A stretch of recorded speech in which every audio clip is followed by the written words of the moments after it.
honra, irmãos, a oportunidade de poder estar aqui essa noite para trazer uma palavra de Deus aos vossos corações. Glória a Deus. E como está escrito em Mateus 16:20, onde dois ou mais estiverem em meu nome, ali estarei. E nós não temos dúvidas que Cristo já se faz presente nessa casa, nesse lugar. Eu convido os irmãos para pegarem as suas Bíblias e abrirem em 2 Reis, capítulo 7. Nós vamos ler o versículo 1 e 2. 2 Reis, capítulo 7. Vamos ler o 1 e o 2. Enquanto os irmãos vão procurando, 2 Reis, capítulo 7, vou trazer um breve relato para os irmãos. Alguns aqui já ouviram talvez esse relato em outra oportunidade, mas de certa feita, em meados de 2017, e eu conto esse relato aos irmãos pela importância que é nós convidarmos as pessoas para visitar a casa de Deus, para vir até esse lugar. Às vezes a gente pode pensar que vai convidar, não vão aceitar, não vão querer, mas é importante reforçar. Vamos na igreja hoje? Vamos na igreja hoje? Vamos na igreja hoje? Vamos na igreja hoje? Mesmo que a pessoa diga sim ou não, convide. Em meados de 2017, um pastor visitou uma loja. Nessa loja tinham vários vendedores. E era um sistema que cada um tinha a sua vez de atender. Porém, o vendedor da vez estava com preguiça e falou para quem estava ao seu lado: eu não estou a fim de atender hoje, vai você. Prontamente, aquele moço levantou-se, foi atender o pastor que chegasse naquela loja para ver um produto. Mostrou, apresentou, atendeu, efetivou a venda. E após a negociação, aquele pastor falou para o moço: eu sou o pastor da Assembleia de Deus e ministro um culto todas as quintas-feiras na igreja sede na Moron, ali em Passo Fundo. Se um dia quiseres nos visitar, será muito bem-vindo. E o pastor foi embora e aquele moço ficou pensativo naquilo que o pastor tinha dito, pois ele era relutante tudo que fosse a respeito de igreja. E aquele moço naquele momento estava vivendo um inferno na sua vida, problemas familiares, problemas financeiros, discórdia, várias coisas que o mundo tem. E aquele moço chegou em casa e comentou com a sua esposa e disse: olha, atendi um pastor e ele me convidou para assistir um culto. A esposa falou para o marido: eu há muito tempo gostaria de ir num culto, mas como eu sei que você não gosta, nunca te disse. Quem sabe vamos na próxima quinta-feira. O pastor era o pastor João e o moço sou eu. Desde aquela época, então, nunca mais deixei de colocar os pés na igreja. Glórias a Deus. Em 2019 me batizei, eu e a minha esposa. A minha oração após o meu batismo era pelo batismo do meu filho, que ainda não aconteceu, mas se batizou a minha filha, se batizou a minha irmã, se batizou o meu irmão que estão aqui. Glória a Deus. Glória a Deus. Tudo porque um dia o pastor Diogo entrou na loja que eu trabalhava e disse: quer ir no meu culto? Ele não sabia se eu estava bem, se eu não estava, mas eu estava passando um deserto terrível. E graças a Deus vencemos e aqui estamos hoje para trazer uma palavra aos irmãos. Amém? Aleluia. Vamos lá então. 2 Reis, capítulo 7, versículo 1 e 2, assim está escrito. E o tema da pregação, irmãos, é os perigos da incredulidade. Incredulidade, todos sabem aqui, que é quem não acredita em nada.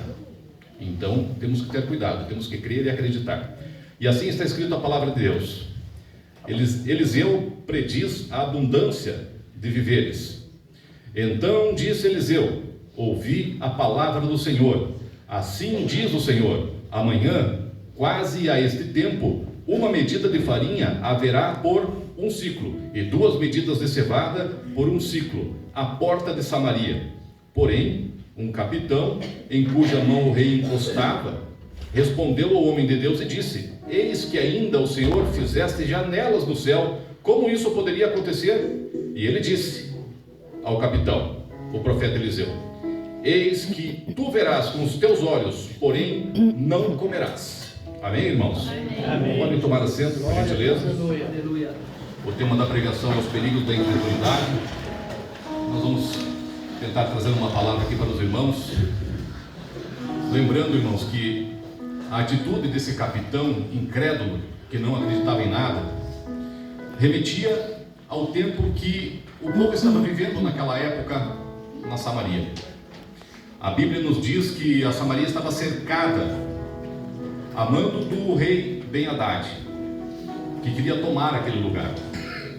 O rei Hadad era o rei da Síria e ele queria tomar a Samaria, queria destruir aquele povo.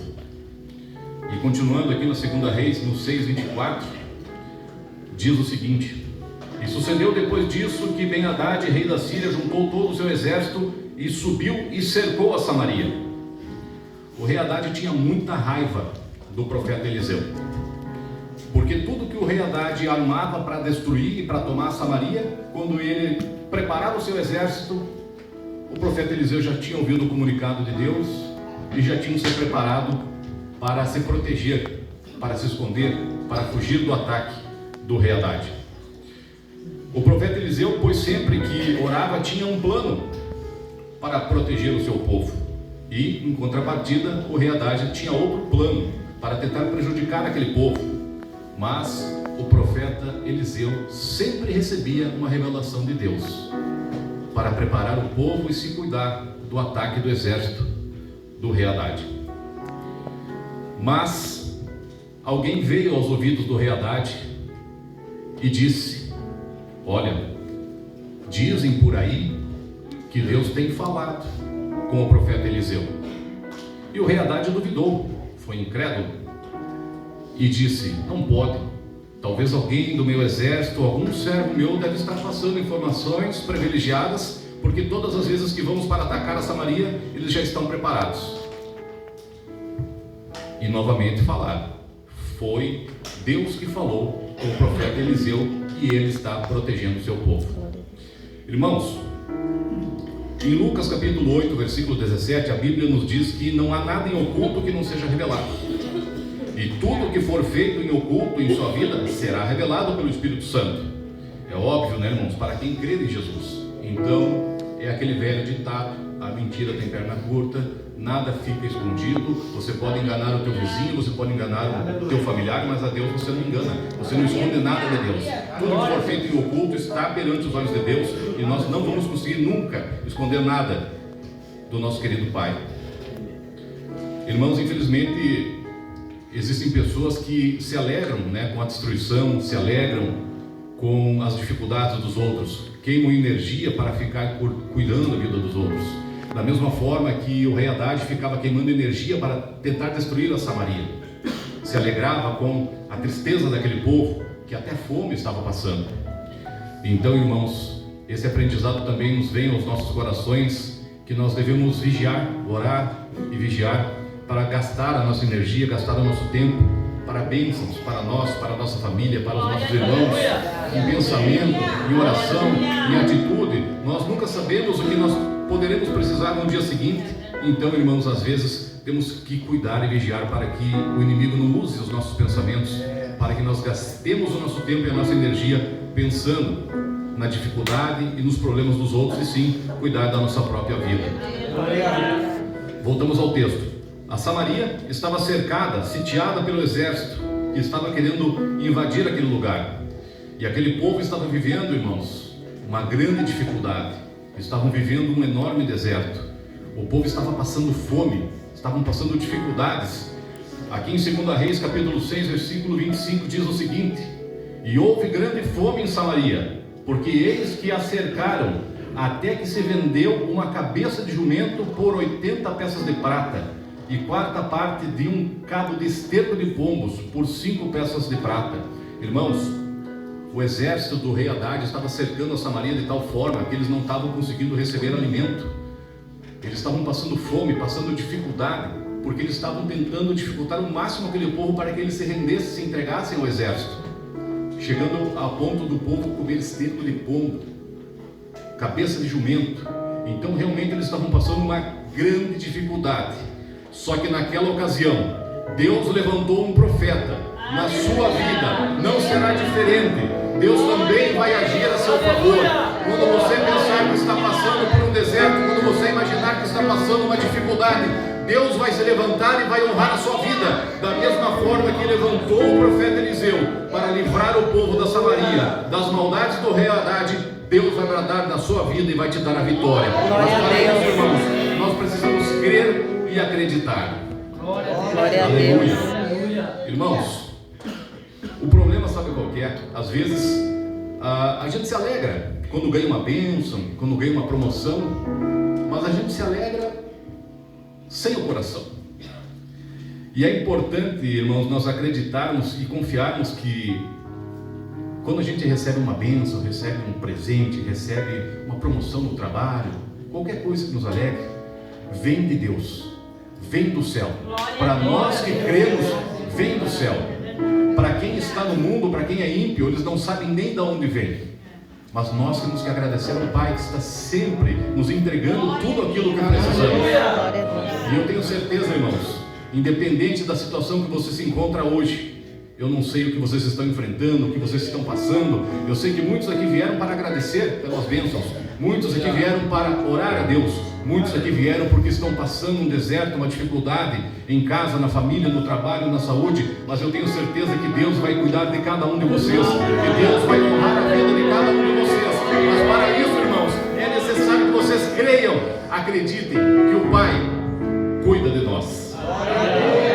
Amém? Irmãos, temos que ter cuidado também com certas crenças limitantes que nos inibem, coisas que nos deixam às vezes tímidos de seguir em frente, com medo, incredulidade. Irmãos, nós temos que acreditar. Quando nós temos um projeto, quando nós temos uma vontade, quando nós temos aquela ideia de seguir em frente, seja no nosso trabalho, na nossa família, que Deus vai estar conosco. E todos os dias, irmãos, quando nós acordamos e agradecemos a Deus pela vida que Ele nos dá, nós temos que lembrar de dizer o seguinte: Pai, tudo que for de Ti vem até mim, o que não for, não deixe que chegue até minha casa, Pai. Amém, irmãos? Eu acredito que aqui todos têm em casa uma Bíblia e um celular. Quando você acorda, o que você pega primeiro? O celular ou a Bíblia? Então, irmãos, às vezes nós não estamos recebendo aquilo que nós estamos esperando pela nossa falta de atitude ou pela nossa inversão de valores. Quando a gente vai se deitar, acredito que quase todos aqui temos o hábito de orar. Qual que é a última coisa que você larga antes de ir para a cama? O celular ou a Bíblia? Vocês estão entendendo, irmãos? Glória a Deus, aleluia. E eu me coloco também nessa situação, porque muitas vezes também sou falho nisso. Não estou aqui para demagogia.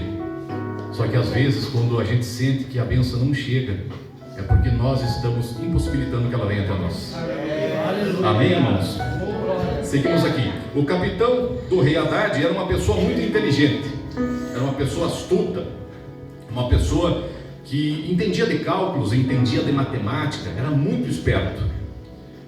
Porém, ele não estava entendendo essa matemática que Deus revelou, porque Deus falou para Eliseu: diga ao teu povo na Samaria que amanhã terá comida, que amanhã terá bênção, que amanhã não vai estar faltando nada.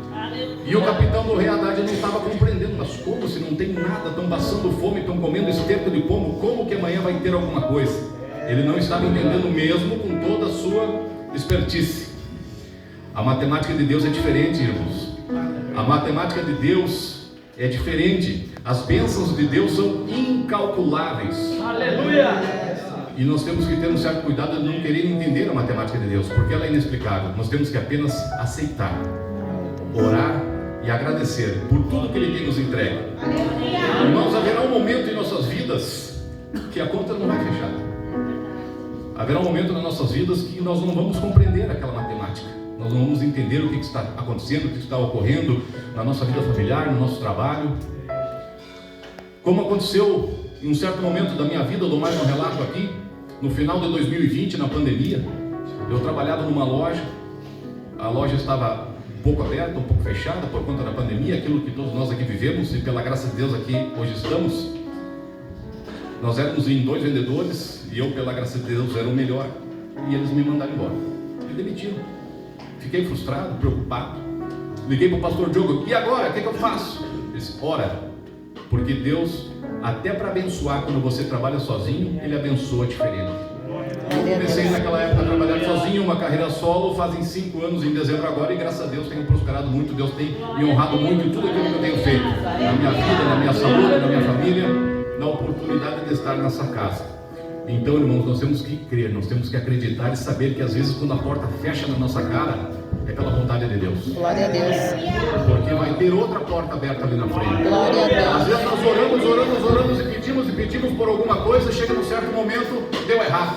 O emprego que nós queríamos não deu certo, a casa que nós sonhávamos em ter não deu certo, o carro que nós queríamos comprar, o financiamento não aprovou, e aí vem aquela frustração. E eu aprendi uma coisa, irmãos: quando nós entregamos a nossa vida a Deus, quando nós cremos de verdade, de todo o coração em Jesus, quando tudo der errado, é simplesmente livramento. Amém, irmãos? E assim nós não vamos mais se entristecer quando a porta for fechada. Nós vamos se alegrar em Cristo e saber que quando deu errado, porque é livramento dele para a nossa vida. Acredite, irmão, na promessa da matemática de Deus, que Ele tem uma promessa de matemática na sua vida e é de multiplicação. Aleluia! Vamos crer, vamos acreditar. Eu tenho certeza que Deus vai honrar a sua vida. Só que, irmãos, depende mais de nós do que do próprio Deus. Nós temos que fazer a nossa parte. Deus quer nos abençoar, Deus quer nos honrar. Mas será que nós estamos fazendo da forma correta? Não existe um manual de instrução de como fazer. Existe o manual de instrução que Deus nos deu. Aleluia! Esse é o manual de instrução da nossa vida. Quando você compra um eletrodoméstico, um automóvel, vem lá o manual do proprietário para você aprender como é que funciona. Quando você estiver em dúvida na sua vida, que você não sabe como é que funciona, está aqui, ó. Aleluia! Orar a Deus e abrir esse manual que Deus nos deixou. Irmãos, infelizmente nós convivemos também com pessoas maldosas, a inveja existe. A gente sabe que às vezes a gente está prosperando, está crescendo, está correndo, e muitas pessoas estão duvidando do teu potencial. Só que essas pessoas com certeza são incrédulas, não acreditam em nada, não creem em Deus. E eles vão ver nós cristãos cada vez mais prosperando, caminhando à frente, com as nossas dificuldades. Quando der na trave é livramento, não é falta de bênção. Acreditamos, irmãos, na promessa de Deus. Vamos crer como fez o profeta Eliseu. Como que fez o profeta Eliseu?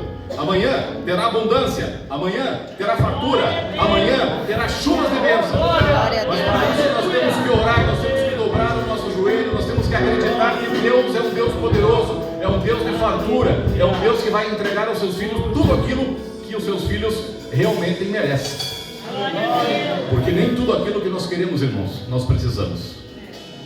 Então nós temos que ter cuidado para não se frustrar. Eu conheço alguns irmãos até próximos que frequentaram a igreja, até nos acompanharam algumas vezes, mas a primeira na trave que deu, já desistiram e ainda ficam fazendo murmurinho. Só prospera fulano, só prospera ciclano. Para nós não acontece. Eles deixaram os ouvidos abertos para o inimigo.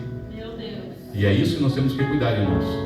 Eu digo para vocês que eu perdi as contas, eu acho que nunca tentei contar, na verdade, quantas vezes por dia, enquanto estou acordado, eu fico falando, né? O sangue de Jesus tem poder, o sangue de Jesus tem poder, o sangue de Jesus tem poder, porque o inimigo está sempre nos atentando, assoprando no nosso ouvido alguma coisa ou outra, né? Olha lá, olha cá, isso, o sangue de Jesus tem poder, e o sangue de Jesus brada. E nos livra. Todo o trânsito, às vezes ali em Passo Fundo, aquele caótico trânsito, né? Aquele perigo, aquele medo de repente, às vezes um carro que não é meu, que é carro de cliente, que estou indo levar e buscar, às vezes carros caros que eu sei que nem seguro tem, e eu ali, né? O sangue de Jesus tem poder. O sangue de Jesus tem poder, porque Ele nos cuida, irmãos, Ele nos brada, Ele nos protege, mas nós temos que crer e acreditar. Irmãos, nós também devemos crer que da mesma forma que o profeta Eliseu ouviu a voz de Deus, nós também podemos ouvir. Aleluia. Mas nós temos que abrir o nosso coração para isso. Aleluia. Amém, irmãos? Convido os irmãos a ficarem em pé, um minutinho. Vou fazer uma breve oração e vou passar a palavra para o nosso irmão José Zílio, que vai dar continuidade nessa reunião, nesse culto, e trazer mais uma palavra abençoada a todos vocês. Estenda a sua mão direita. Deus Pai Todo-Poderoso, mais uma vez, Pai querido, estamos aqui na Tua presença e sabemos, Pai, que muito mais temos a Te agradecer do que Te pedir. Nós estamos aqui, Pai, na Tua presença com o coração quebrantado, Pai, pedindo, Pai, a Tua misericórdia sobre os nossos pecados. Continua conosco, Pai, nos abençoa, prospera a nossa vida, Pai querido, e nos livra de toda e qualquer assada do inimigo. E assim nós oramos e Te agradecemos Jesus. Amém. Graças a Deus. Obrigado, irmãos. Que Deus abençoe a vida de todos vocês. Esse Deus maravilhoso que está sempre perto de nós, Jesus Cristo, que está sempre nos trazendo uma bênção. Aleluia. Os irmãos podem tomar assento.